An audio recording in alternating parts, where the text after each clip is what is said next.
ہمارے صوفیہ فرماتے ہیں جو محبت حسین میں، محبت اہل بیت میں آنسو بہائے اللہ تبارک و تعالی پھر اسے دنیا میں بھی دنیا کے غموں سے رونے سے بچا لیتا ہے، اور انشاءاللہ قیامت میں بھی وہ غمگین ہونے سے محفوظ ہو جائے گا۔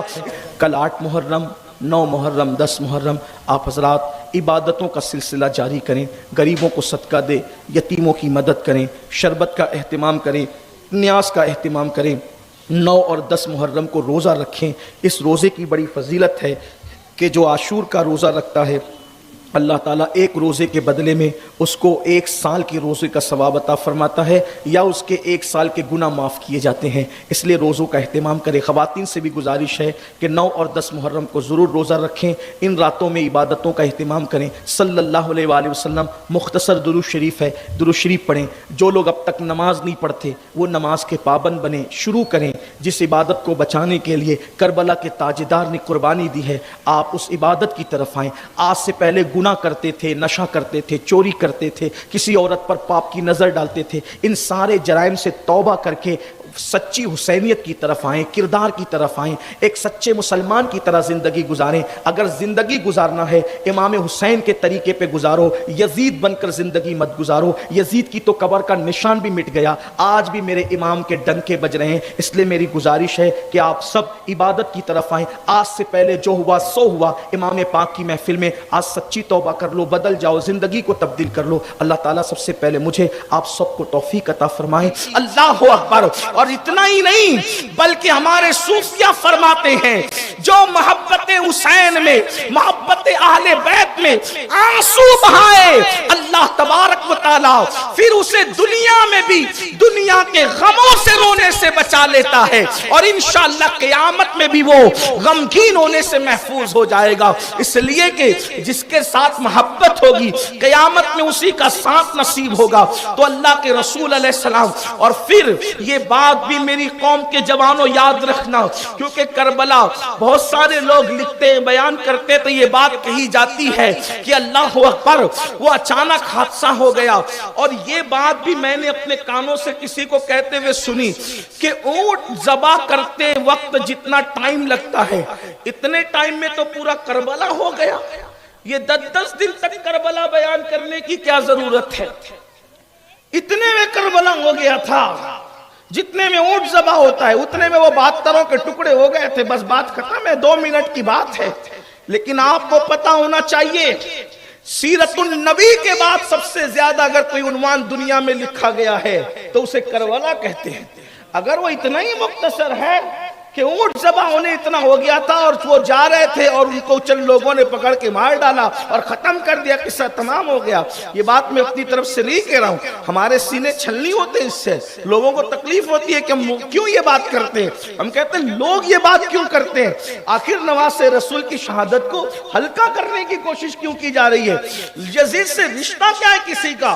آخر کیوں یہ باتیں کہی جاتی ہے ہر سال؟ یاد رکھیے اللہ کے رسول علیہ السلام نے اپنے گھر والوں کو اتنی تفصیل سے کربلا بتایا کہ جنگ صفین کربلا پر جتنی کتابیں لکھی گئی ہے اس میں یہ روایت موجود ہے، چاہے امام ابن جریر طبری کو آپ دیکھ لیں، ابن کثیر کو اٹھا کر کے دیکھ لیں، آپ اسی طریقے سے جو ہے اور بھی جتنی اردو زبان کی، عربی زبان کی، فارسی زبان کی کتابیں ہیں، حتیٰ کہ جنگ صفین کا تذکرہ، کربلا بھی نہیں، صفین جس نے لکھی ہے، صحیح لکھی غلط لکھی اس پر بات نہیں کر رہا ہوں، مبالغہ کیا نہیں کہ اس پہ بات نہیں کر رہا ہوں، لیکن صفین کا عنوان جب بھی آیا اس میں یہ روایت ضرور لکھی گئی کہ مولا کائنات کا لشکر جب فرات کے کنارے سے گزرا تو اس وقت مولا علی نے فرمایا یہاں رکو، یہاں ٹھہرو، اور وہ علی جو کبھی بدر میں نہیں روتا نظر آئے، وہ علی جو احد، خندق و خیبر میں کبھی روتے نظر نہ آئے،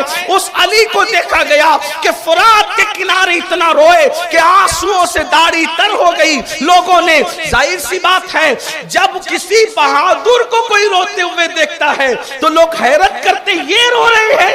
مولا مشکل کشا سے پوچھا گیا